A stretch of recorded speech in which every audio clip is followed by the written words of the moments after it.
And circles are everywhere in nature, culture, and technology. Circles in nature is symbolize yung continuity, yung cycle natin dun sa nature. Nag-uumpisa siya sa parang yung sa decomposing stage, tapos magbo-bloom siya, tapos paikot-ikot lang.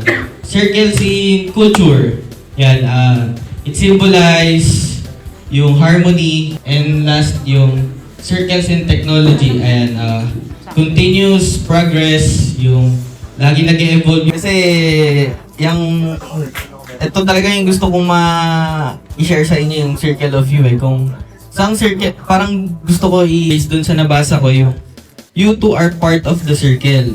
Every action, every decision is part of ongoing process that shapes your life. Ayun nga, every decisions mo, every actions mo na ginagawa mo dun inside sa circle na ginagalawan mo, may outcome yun na mag-shape dun sa life mo. Yung para sa akin, yung circles po natin, hindi po siya by level by choices po.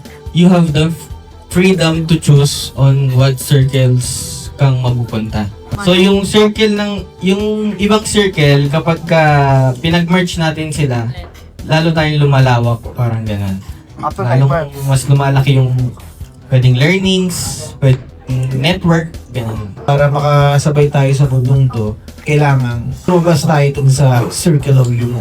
Pwede din boss na palakihin natin yung circle natin.